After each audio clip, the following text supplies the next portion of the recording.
I'm going to talk about the link between diabetes and emotional well-being, supporting children, adults, and families. Most of my work is with children and adolescents and their families.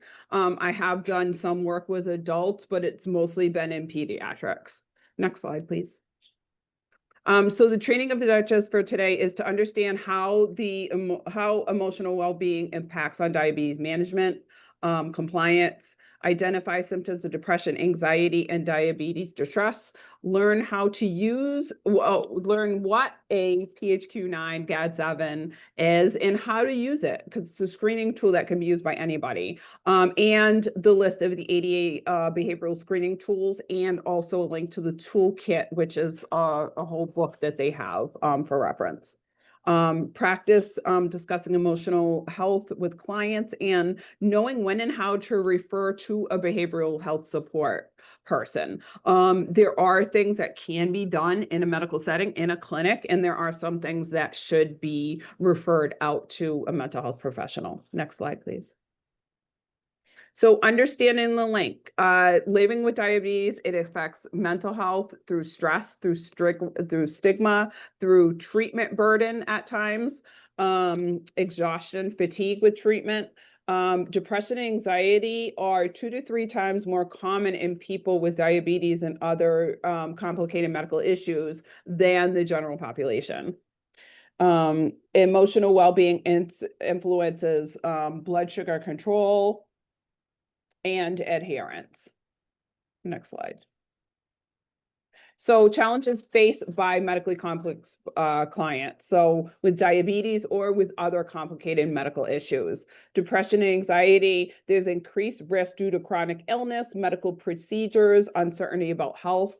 There is family stress, caregiver burnout, financial strain, and emotional toll on siblings.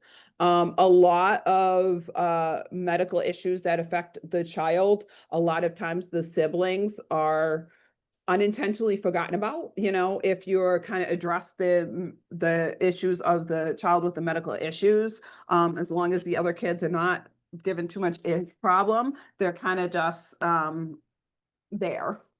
And at times that does affect the family system. School or employment impact, frequent absences, difficulty keeping up with academics or social isolation. So for adults, job certainty, for a child, a need for a 504 plan, an IEP, accommodations in school, overall well-being, balancing medical needs with emotional, social, and developmental growth. Next slide, please. So many factors can affect blood sugar levels. Stress, inadequate sleep directly raise blood sugar levels by increasing the production of stress hormones. Additionally, emotional well-being influences blood sugars indirectly by impacting the individual's ability to effectively monitor or manage their own health. Or they just decide to stop doing it altogether. Like I don't want diabetes anymore, so I'm not going to do anything in reference to caring for my diabetes. Diabetes distress, a form of emotional distress that can cause emotional exhaustion. So that can cause the stopping. I'm not taking medicine. I'm not taking my insulin. I'm not checking my sugars. Frustration and burnout related to managing diabetes. Next slide, please. So recognizing emotional distress. So people also, they have behavior changes. So this may be one of the first signs of emotional distress and diabetes. So you have somebody who's normally kind of mild-mannered and they're snapping at everybody. They're irritable. They're a little bit impulsive, and normally that's not their presentation. Withdrawal from social activities. They're normally the life of the party, but now they're nowhere to be found at any of the social things. They're not at the games. Decline in motivation to manage their diabetes. Stop monitoring those blood sugars. Stop paying attention to their diet. Not drinking water. Increasing irritability. If a patient was previously engaged in their care and then suddenly become disengaged, all of a sudden that person that is on time for all their scheduled appointments, they're no-showing appointments. Like that would be a red flag.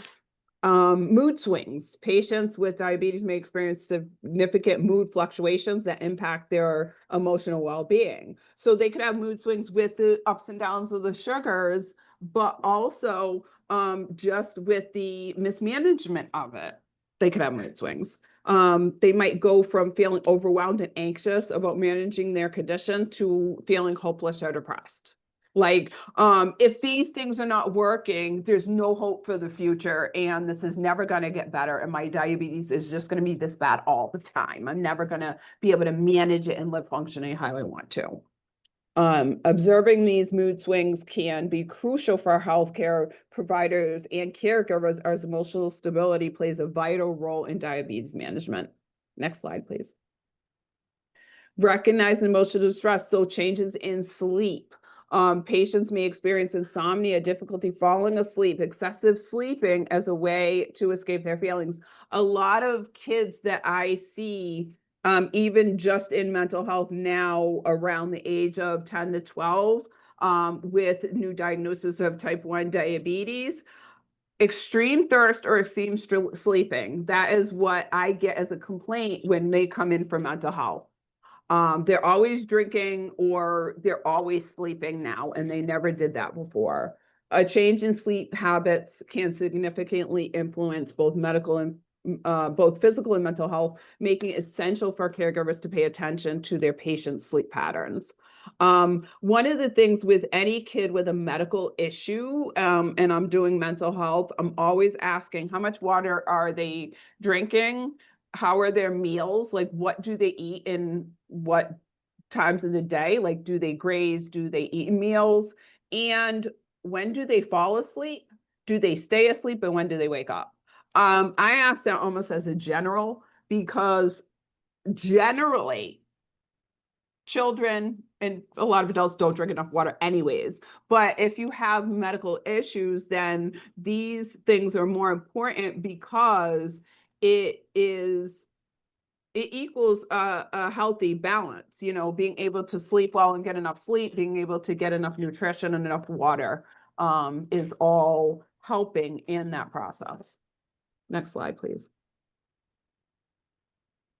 Physical symptoms. Emotional distress can manifest in physical symptoms, just headache, fatigue, gastrointestinal issues. So how do you weigh if this is emotional distress that's coming out physically, or this is a symptom of my diabetes? Because fatigue could be a symptom of your diabetes, but if you're in emotional distress, that could be the emotional distress, not the diabetes. And how do you tease that out if you're experiencing both?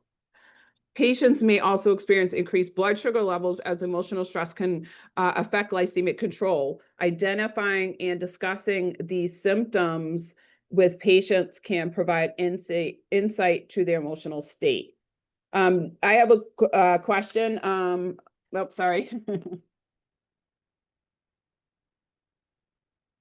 I was looking for my chat, sorry.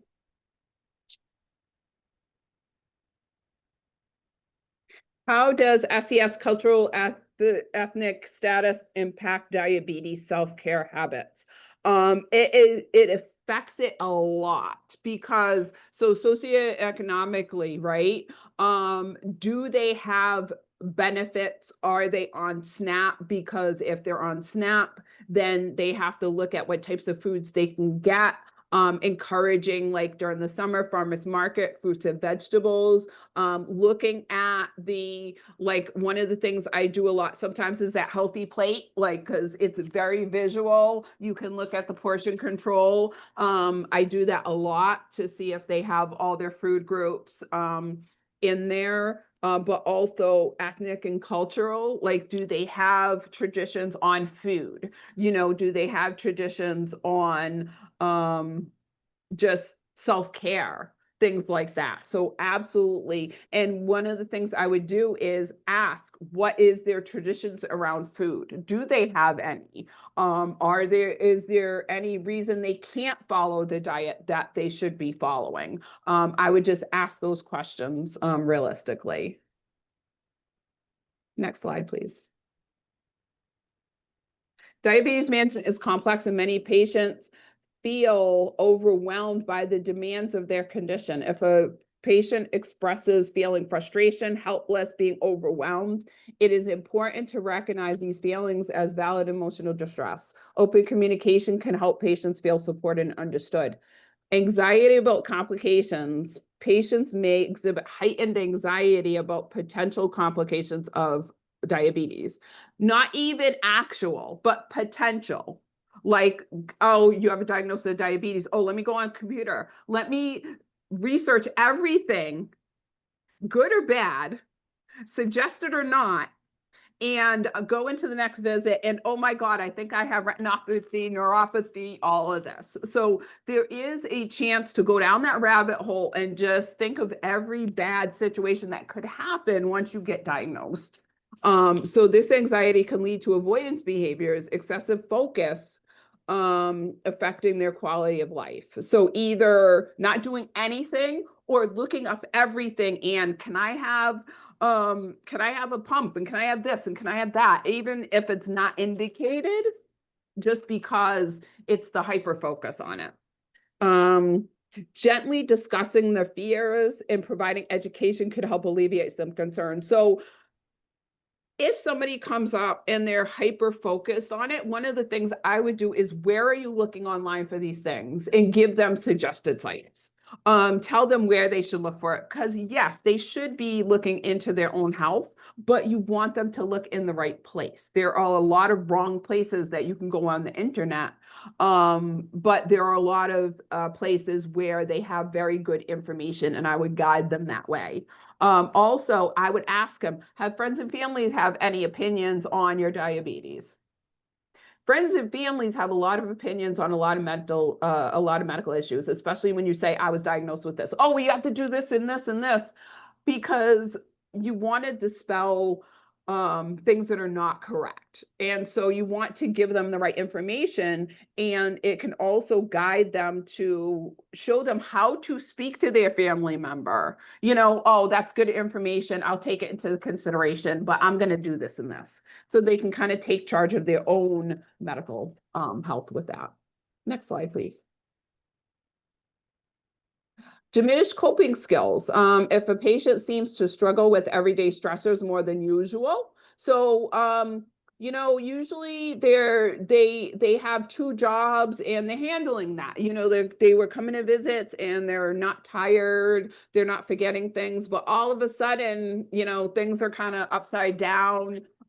They're emotionally distressed more about their two jobs than they normally are, but nothing's changed. So that might be kind of a red flag. A diminished ability to cope with stress can affect their overall diabetes management, leading to neglect in self-care practices. Changes in appetite. Emotional distress can lead to affect a patient's eating habits.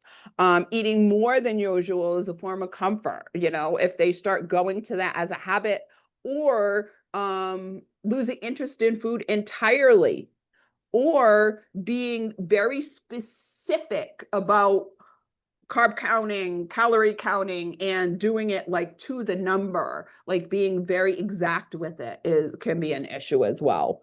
Monitoring these changes can provide valuable insights regarding a patient's emotional state and their approach to managing diabetes. Recognizing these signs of emotional distress is essential for fostering an environment of support and understanding, which can ultimately lead to improved diabetes management and overall quality of life.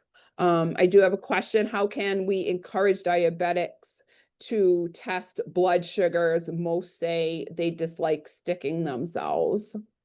So one of the things I would go into is what their comfort levels with other things are. Right. And so I would go into maybe even doing a GAD-7, and I'll go down there. So it's a 7-question scale for anxiety, because I would want to see, do they have generalized anxiety or is it just specific? And then one thing I do is, if they dislike sticking, I find things that they can stick their finger with. I've gotten like paper clips, and I'm like, okay, let's go and stick her finger. Also, I've done it where age wise, um, see if they could do it themselves with supervision from the parent. Because I've had kids that don't like it when their parents stick their finger, but if they're in control of it, then they'll do it. And they'll take the pain, like it's not a lot of pain, but they'll take the pain of it. So it's more of a conversation of why they're not doing it, because a lot say they don't want to stick themselves, but sticking themselves is not usually the big issue. Next slide, please. And sorry, going back, if sticking themselves is an issue, I would go into that further, because is it just the prick or is it needles? Because then if they're afraid of sticks, needles, everything, there's a potential they're going to be stuck. And so that might be an opening to, well, maybe we should talk further or refer this person somewhere to get some exposure with needle sticks and things like that. So these are the behavioral health screening tools, and I'm going to see if this works. I don't know if I can click it, but Sabrina, could you click it? Would it open a link just so I can show them? Because so the PHQ-9 is oh no. All right. I will, what I'll do is I'll send all of these scales so that you guys can have copies of them. Okay. So the PHQ-9, it's a 9-question depression scale. GAD-7 is a 7-item anxiety screening. So these are both usually they go for within the last 2 weeks. So has anybody experienced this within the last 2 weeks? So when we do those, and for the ADA screen, it has a bunch of screeners, and the GAD-7 and the PHQ-9 is a part of all of those. It's part of the whole packet. So that has them at the bottom of that anyways.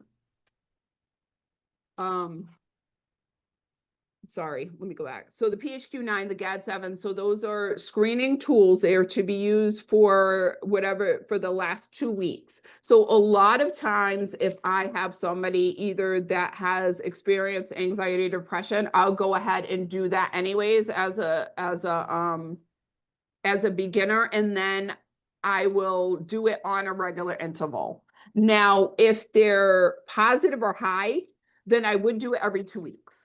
But if they're not positive or high, or if they're middle of the road or low, then I would usually do it like every month, or if I see any changes in behavior, presentation, anything like that.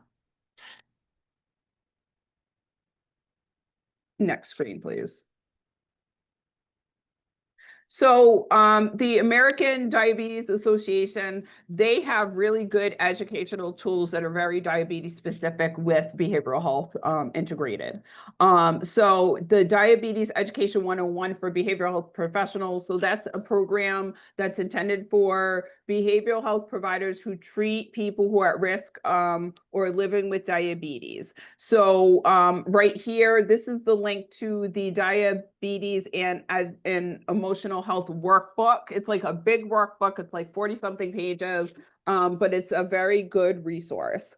And then there's also a practical guide for professionals supporting adults with type 1 and type 2 diabetes. Next slide, please.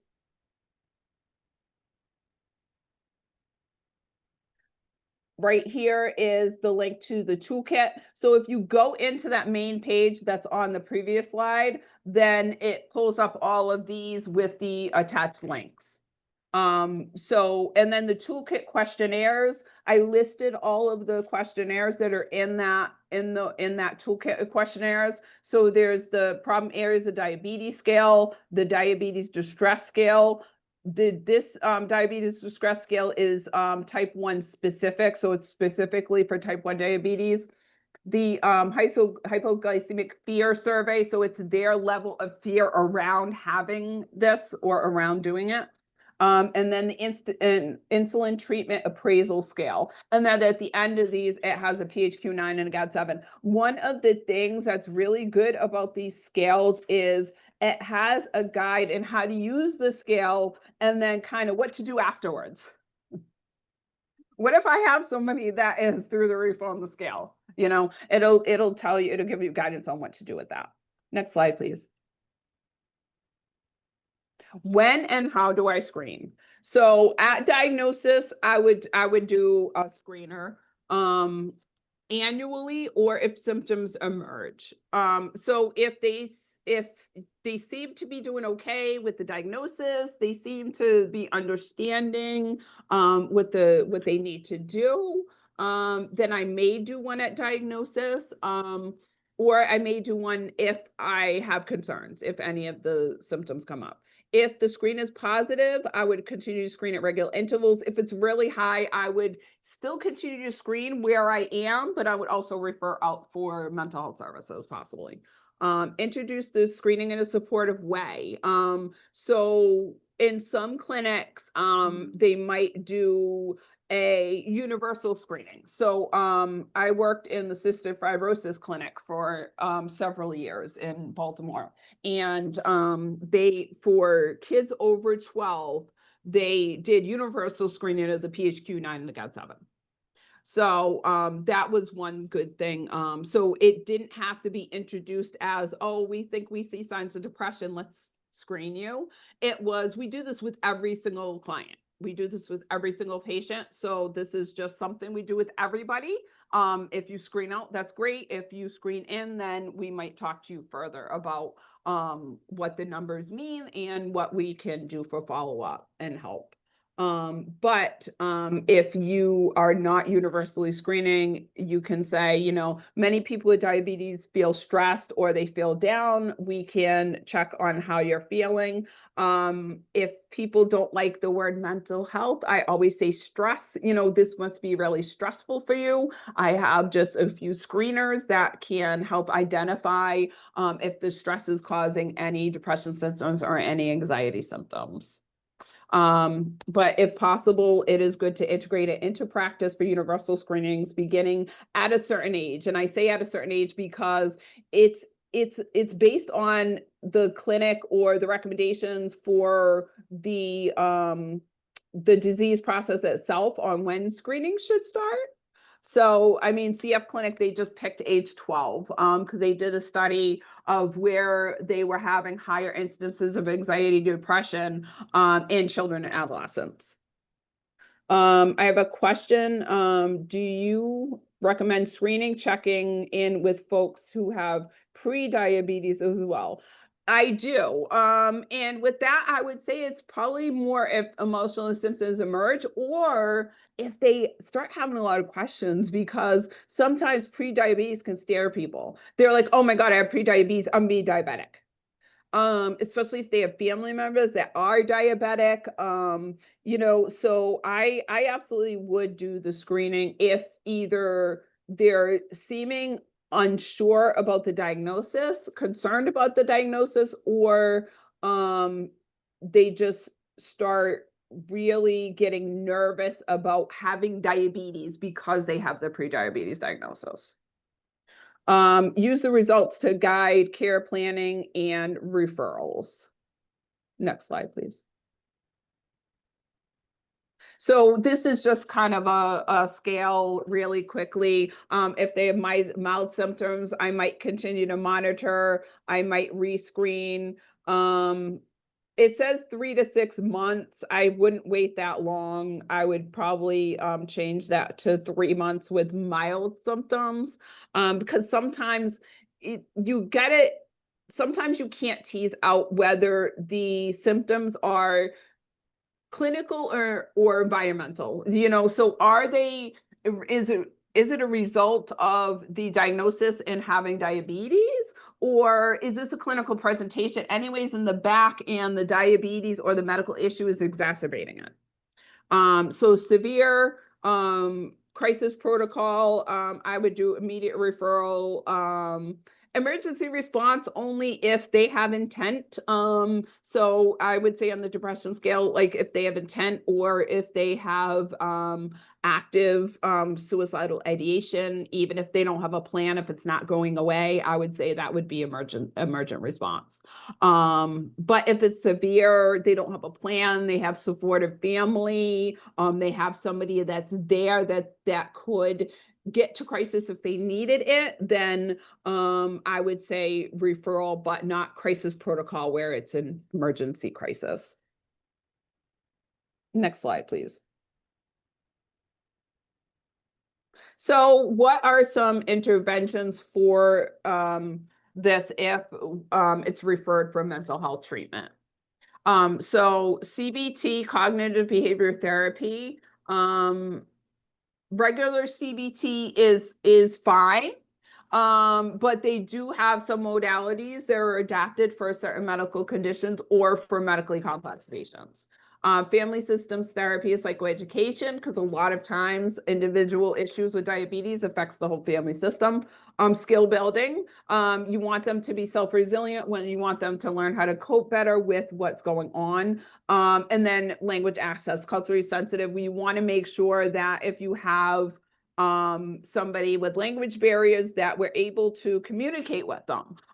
They get the information they need. They get the questions answered they need. They get the follow-up they need, either in their language or with interpreters or with some type of culturally sensitive materials. Next slide, please. So the goal is there another part to this? Sorry. Is there a title if you hit it? Oh, okay. I'm sorry, I forgot to put a title in here.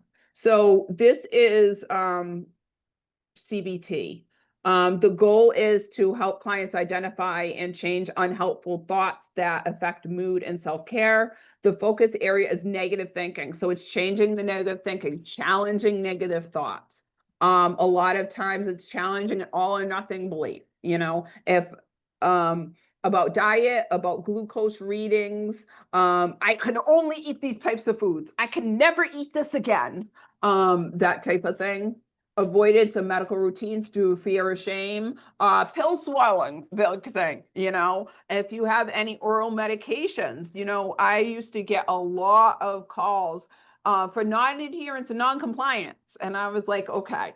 And then I'll go into the room and I would say, why aren't you swallowing your pill? Well, because it's a big horse pill, and when it goes down, it has this coating and it tastes so nasty, it makes me want to gag. Like, okay. And then I'll go in and I'll say, did anybody ever ask why this kid was not taking the medication? No, we just knew he wasn't taking it.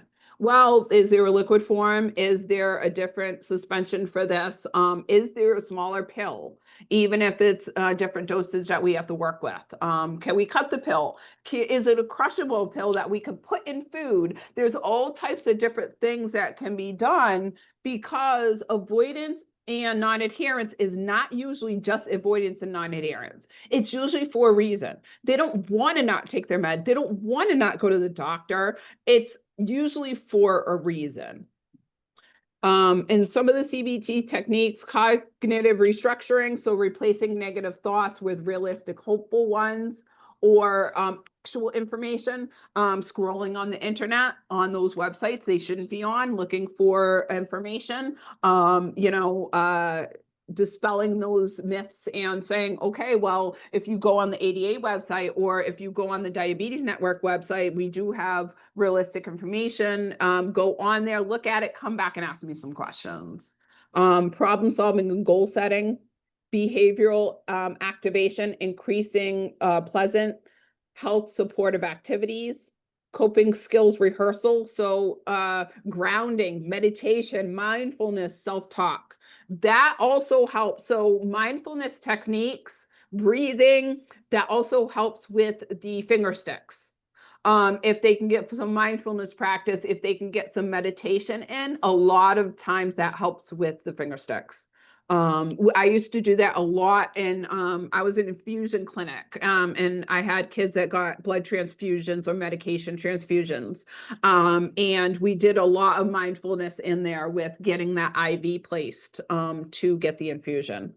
Benefits and improves mood and diabetes self-management, reduces distress, and promotes confidence and adherence. Next slide, please. Family systems therapy and psychoeducation. So family systems, it's the view that the child's challenges within the context of the whole family system. So how is their diabetes affecting the family, and how in turn is it being projected back on this child, right? Because, okay, you have a kid that has diabetes. He needs a lot of care. He's going to the doctors a lot with mom. He's getting a lot of mom's attention. Now the brother's jealous that the kid has diabetes because he's getting more attention from mom, not understanding the impact of the diabetes and that his brother has a medical condition. Couldn't care less about that right now because it's the attention from mom that he's worried about. Improving communication and problem solving among family members, reducing conflict and caregiver stress that can worsen child symptoms, supporting parents, siblings, and extended families in adjusting medical demands. So imagine that parent has 3 kids in the family with diabetes. That's a little much, you know. How is she managing that? How is she managing the stress in her head? How is she managing these kids who are, one's in 5th grade, one is in high school, and one is a toddler? And now they have different presentations of the diabetes. They have different things they have to eat because they're at different ages, different growing stages, and different recommendations for whether they should have a pump, whether they need to stick themselves, and things like that. So then you have a parent that is like, oh my God, I can't manage any of this. Psychoeducation provides families with the knowledge about illness, treatment, mental health impact. The psychoeducation also allows you to guide them in the right direction on where they should get additional information. You know, that ADA website, you know, not somebody's blog necessarily. Normalizes emotional response and reduces guilt or blame, enhances coping skills, and empowers families to advocate for their child. So a lot of times you have the, well, I'm going to, and this is a big thing culturally in a lot of different cultures. The doctor is right. So I'm not going to question the doctor. That also means I'm not going to advocate for myself, because if I say something, it might be against the doctor or the medical team, and I can't do that. So do you understand everything? Yep. Yep. They didn't understand anything you said. Anything you said. And it's very common for doctors and medical staff to be yesed, because in there, when somebody is giving information about any kind of medical process, a lot of times they don't want to seem unknowledgeable or go against the doctor or the medical team. So one of the things I encourage is writing down questions or writing down what you want to say outside of the medical visit. Because people get so nervous sometimes that they forget questions or they just don't ask them. So bringing a piece of paper in there. I've even had people that were so nervous they couldn't even read the paper, and I'm like, just give it to the doctor or the nurse. Just give it to them. Just so it could be heard that I do have some questions, I do have some concerns. Normalizing emotional responses and reducing guilt and blame. Parents are often guilty when their children are diagnosed with any type of medical condition, whether it's genetic, hereditary, or not. They could have no skin in the game with the outcome of this, but they still feel guilt, you know. Enhancing coping skills and empowers families to advocate for their child. Helps families partner more effectively with medical and school teams. Also, if there are other resources in the community that gets people together, support groups, things like that, that's helpful as well in psychoeducation. Together, family systems therapy and psychoeducation strengthen resilience, reduce isolation, and improve outcomes for children with medical complexities and adults. I say children a lot, but a lot of this goes for adults as well. I just have more experience in working with children and adolescents. Next slide, please. So who can provide these services? So this is just kind of a rundown. So services for children and adults, outpatient therapy. Address it can address depression, can address anxiety, motivation through CBT and other evidence-based interventions, through mindfulness, through ACT. Services for children under 21 with Mass Health. Some agencies also accept private insurances. So in-home therapy, so IHT, it's a supportive family, in-home family therapy model. It teaches adjustment, coping strategies, integrates treatment routines.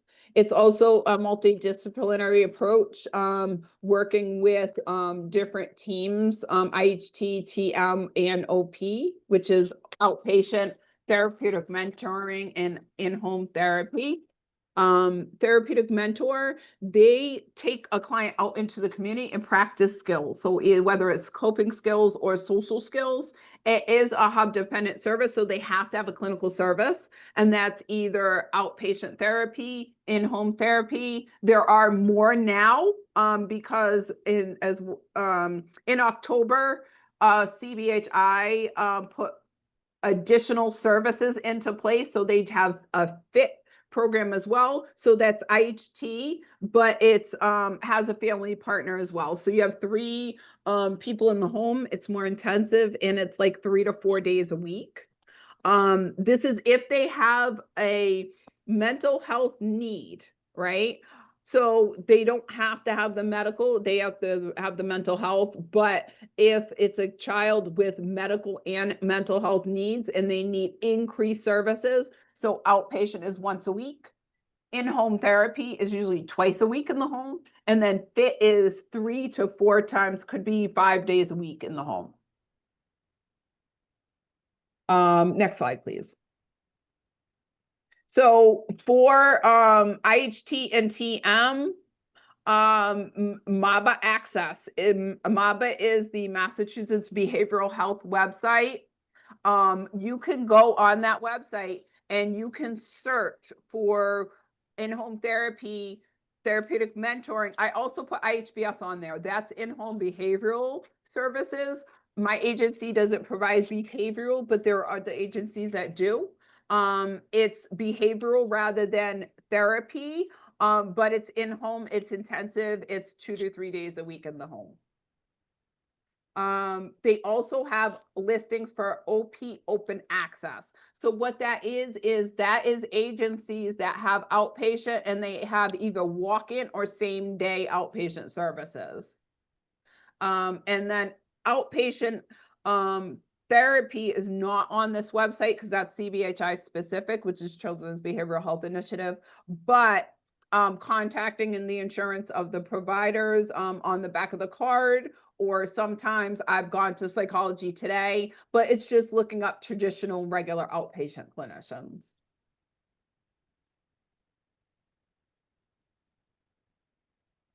Next slide, please.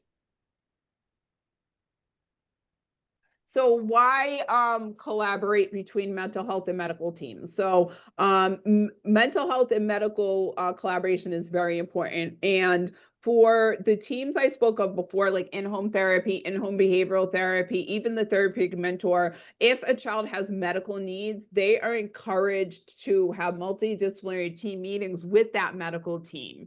They should be contacting the specialty team. They should be contacting the PCP. They should be getting the last visit note or the care plan or the diet plan. Anytime I see a child or an adolescent that has medical issues, the first thing I ask is if they're seeing a specialty doctor.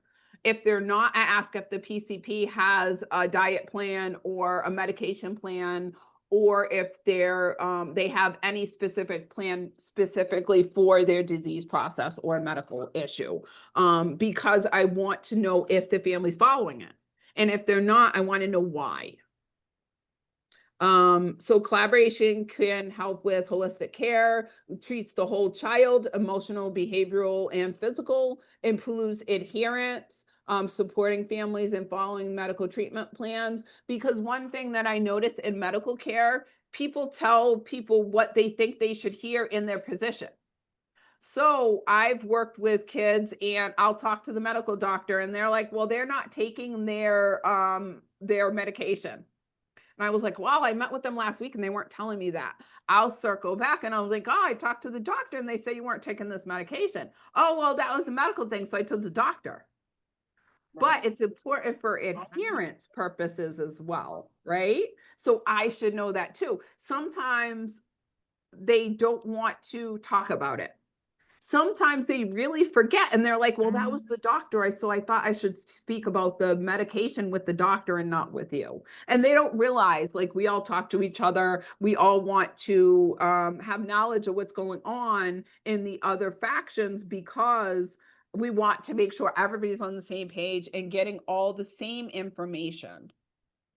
Reduce family stress, coping tools, decrease caregiver burnout. Early intervention, if you address anxiety, depression, and trauma early, a lot of times the next step they can handle better, even if it's more significant. Like if they're getting sicker and need more medication, if they're able to learn the coping skills or the meditation or the mindfulness early, then it allows them to be able to handle bigger hurdles down the road. Continuity of support. So IHT, TM outpatient, extending care into home and community. So IHT, TM, these are all in home. So if somebody can't get out because of diabetes, if they can't get to the doctors, you know, these are people that go into their home and provide services there. Better communication, shared care plans, strengthen medical and mental health alignment. And then equity and care ensures culturally responsive services for diverse families. One other thing I want to say specifically about IHT and the CBHI services is they can also support kids in school because a lot of times they're not given accommodations, they're not given a 504, their IEP is not being followed. So IHT teams can, or even the OP clinician, but they may have less time to do that, to meet with or help a family request a 504 plan meeting, a care plan meeting, a IEP meeting, to look at the IEP to see if it's being followed, and if it's not, to get in touch with that school to say, well, we need to have a meeting about the IEP because it's not being followed. Next slide, please. Best practices for collaboration, working with medical providers, schools, and community agencies. The IHT team has the ability to collaborate with primary and specialty medical providers, assisting families in understanding diagnosis, psychoeducation, assisting families in advocating for themselves in medical appointments, assisting the family to integrate medical treatments and recommendations in a way that can effectively meet the family's needs. So like, I have IHT clinicians that have done social stories about diabetes care with kids. They've That's what I was done. made it with different characters, like, oh, you like Spider-Man, let's do a social story with Spider-Man and doing diabetes care, or whatever, kind of whatever we can think of, just seeing where that kid is or where that adult is, and how can we make it so that they are more interested and able to do the care that they need to support their own well-being. Next slide, please. Establishing clear communication channels, set up regular meetings or check-ins between mental health and medical teams to discuss patient progress and treatment plans. Also, whose role is it and who's going to tell family this, right? Because if, say, they have 5 different providers, right? They have in-home therapy, they have outpatient therapy, then they have their medical team that they go to for diabetes, but then they have like a home health worker that comes to see them. Whose role is it to tell them what aspects, right? I could say, well, I thought the diabetes educator told them that. Oh, well, I thought the doctor told them that. Oh, well, they didn't get the clear plan. Or they're getting mixed messages because the team is not talking to each other. So all the plans are individual and they don't make sense with each other.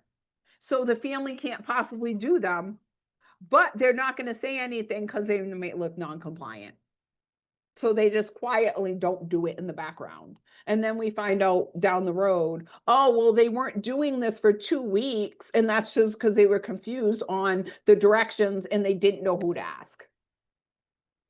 Next slide, please. Creating integrated care plans. So if that's available, developing comprehensive plans that have the input from each person. So even if it's a kind of a care plan where, okay, the mental health piece is outlined here, the medical piece is outlined here. So like, I am going to medical is going to set all the appointments, but since my appointment is right before each medical appointment, I am going to additionally give the client reminders of the medical appointments when I'm seeing them for the mental health visit. Next slide, please. Involving caregivers and family members, engaging families in the discussion about the care plan, especially when they may be overwhelmed. This helps them to understand integrated approach and how they support the patient's recovery. So talk to the client and the family about involving other family. Janie always talks about her sister and she talks to her all the time, but can her sister get involved in some of the psychoeducation around the nephew because the boys play together and he's over her house all the time. So even suggesting connections, is grandma available? Is she willing to do this? Well, she watches them all the time. Well, can grandma come to the next appointment? Because if she watches them all the time, she hasn't been to these visits. So I don't know if she has the paperwork and the plans and the interventions that could be helpful to him. Culturally, find out what the collaboration should be. If there are any cultural rituals in the family. I worked in a hospital in Baltimore and we had staff clinic, we had families from Saudi Arabia come in. And so there were times when it was a gender thing. A male doctor could not go in and speak to the female client. So like you do have to, and every time a female came in with her husband, she had to have a male escort. And so you have to look at those cultural differences and ask the family about what their cultural views are, their cultural rituals, so you can work within that family system and still respect their family values. Next slide, please. Sharing resources and expertise, just like this, going to workshops, going to seminars, sharing your information. Because I'm sure community health workers going into homes, I know you guys have a wealth of information about resources for families, things like that. There are a lot of different positions that have a lot of different resources and expertise that could be shared kind of cross systems so that we can be able to give our clients the best care possible, mental health and medical. Next slide, please. Understand and respect cultural differences and how patients perceive mental health and medical care, right? That's another thing. Mental health as a whole. Some just, no mental health. No. I'm not crazy. I'm not crazy. Right? So no, you're not. But this is a very stressful diagnosis. And stress can present in a lot of different ways. And I have people that go and see people for stress, to manage their stress. If I refer you to this person, give it 3 visits, just 3. And then you can come back to me and you can tell me that it's not working. Because if you say give it 2 weeks or give it 3 chances and actually give it a try, a lot of times they will find it beneficial. And if they don't, they can come back and they can tell you why, and then you could deal with that from there, because it may be a thing where they didn't click. It may be a thing where they're not ready to do the therapy, but at least they give it that try. And at least, they had some type of, they were willingness to do it because they gave you those 3 visits. How do you establish trust and open communication between a client and their family? So from the beginning, I let them know I don't know all the answers. This is their family or their body. They're experts in that. And the questions I ask is to give me more information, because I know what interventions can work. I know what therapies can work. But with them being them knowing themselves and knowing their family, I need that feedback so that together we can get the best interventions. And I always say together we can do this, because they're as much steering the ship as I am. So I present it as an integrated process. Next slide, please. So this is a case example of how therapies can work with a family. So this is a 15-year-old boy newly diagnosed with type 1 diabetes and struggling with insulin management. So the medical team need is education on insulin use, blood sugar monitoring, and diet management. So that's the goal of the medical team. The mental health collaboration is we put in home, because since it's a newly diagnosed diabetic, there's need to teach them how to do the diabetic care. There is need to deal with the emotional response of the child, need to deal with the emotional response of the parent, need to see if they have the resources to be able to manage this, because the dietary, do they have the ability to purchase food as they need? Medication, do they have the means, the insurance, or the money to buy the diabetic supplies they need? Therapeutic mentoring. So does this client now need additional support in gaining independence? Because he's 15, but newly diagnosed, right? So it's kind of like he should be more independent with things, but it's a new diagnosis. So he's not going to be as independent as he wants in the beginning, being 15, and that might aggravate him. But then teaching him, he may be able to be super independent, and that TM can take him out in the community and show him, okay, if my friends ask me to go to McDonald's, what do I do? If my friends are having a sleepover and we have a bunch of snacks and candy and junk, what do I do? If I'm getting a pump, they're gonna see it. All of that stuff. So they can problem solve with the TM. And go into different situations in the community where he may have to answer those questions, or he may have to know what to do in that situation. And then outpatient therapy, it could address depression, anxiety, social anxiety, to feeling different now. I'm different. I'm not the same kid I am anymore. So that is just kind of an overview of how different collaboration can work with mental health and medical. Next slide, please. So this one is a little different. So I have follow-up questions for this one, and anybody can answer. So this is a 10-year-old child experiencing anxiety about finger pricks and refusing to undergo glucose tests. This situation is causing frustration for the family, and as a result, the child is missing school. So the follow-up questions, because I know I have people from different areas, like I may have nursing, I may have community health workers and things like that. So in what capacity are you involved in this case? So what would your role be in a case like this? Are you providing care at the time? Is it initial diagnosis?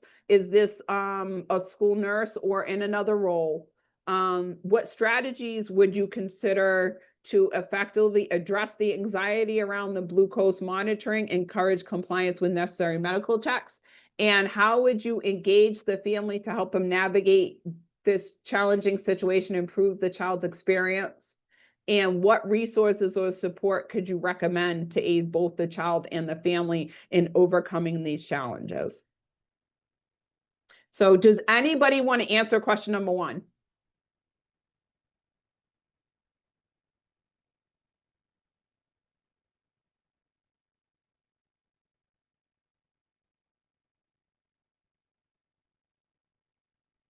So Michael says for diabetes education, so he would normalize the child's experience.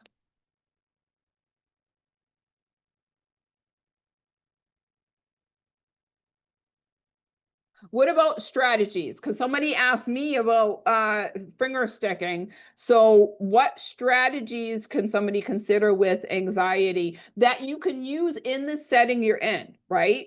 Because if it's extreme anxiety, you want to refer out to somebody to get assistance. But what if they're anxious enough that they're not doing it, but not anxious enough where it's really generalized anxiety?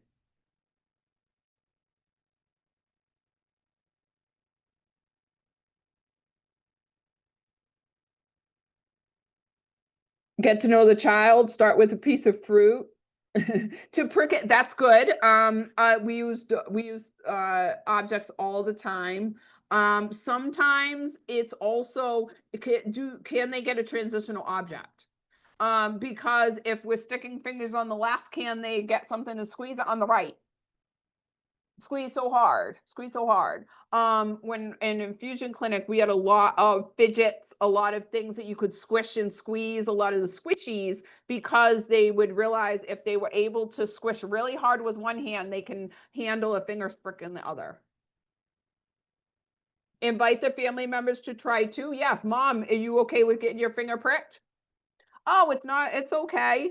Older sibling, like in finding out who they would listen to in the family, right? Because if they're not going to listen to mom, it doesn't help if you prick mom's finger. But older brother, oh my God, everything is about the older brother. Can he come in and can we stick his finger?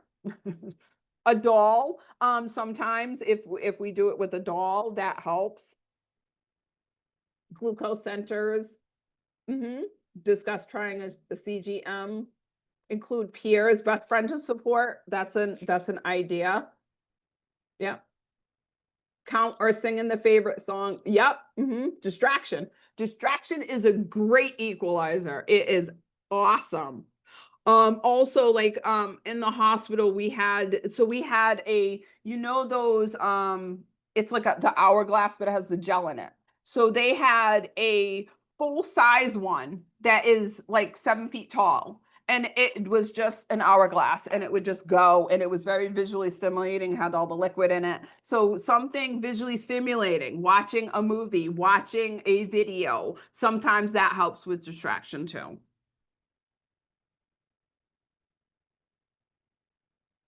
A lot of good ideas. Okay, I think we also, how would you engage the family? Yes, I think we answered that, because engaging the family, having another family member get a prick. If you have anybody in the family or anybody that has diabetes, having them come and talk to the kid, maybe. Somebody the kid knows, because if it's just somebody the parent knows, it's like, oh, just this person coming to talk to me. But if it's somebody the kid knows, then that may help. Celebrities, if there's any celebrity like that the kid likes, like I know one of the Jonas Brothers has type 1 diabetes, so like if they know that a celebrity had it, a lot of times if you look up that celebrity, they have motivational videos or something that tells about their story about their diabetes. I've done that before, so that's a good segue as well. But good questions. Very good interventions and follow-ups. Next slide, please. So this is, I think this is the last one, the last example. So 45-year-old adult feels tired, unmotivated, and skips medications. This is an adult with type 2 diabetes. PHQ-9 score is 12, so moderate depression. Staff approach is to validate feelings, discuss the 4 options, and refer for therapy. What's next?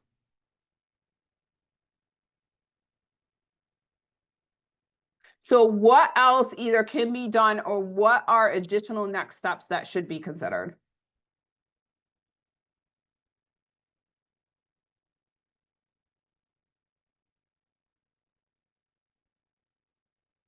Anybody?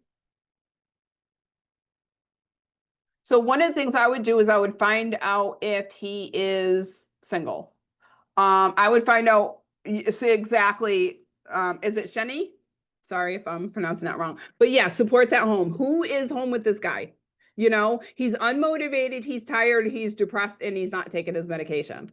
So who are his supports? Is there anybody living with him? Are there any extended families that could help him?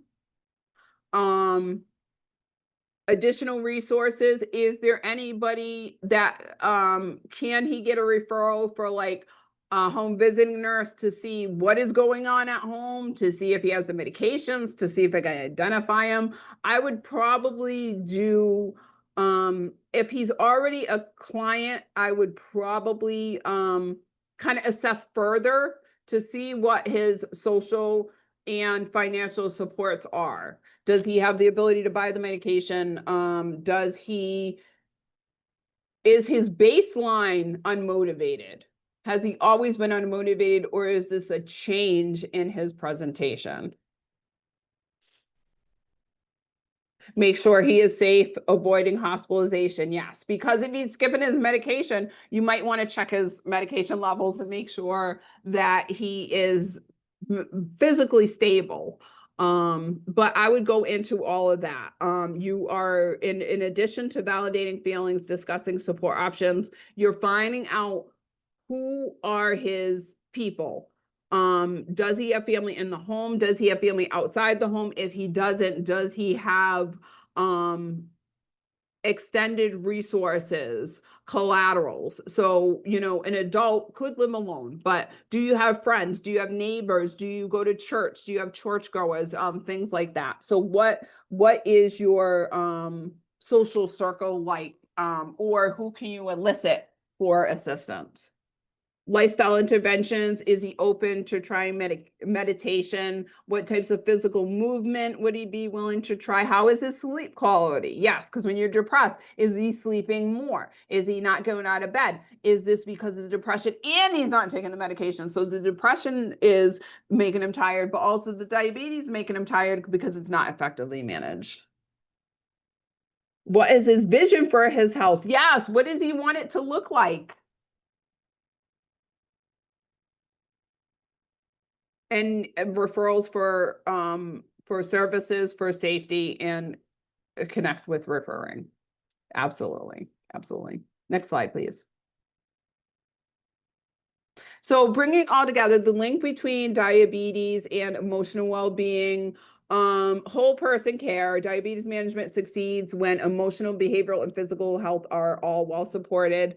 Early recognition, screening with PHQ-9, GAD-7, and the ADA behavioral tools helps identify distress before it becomes a crisis.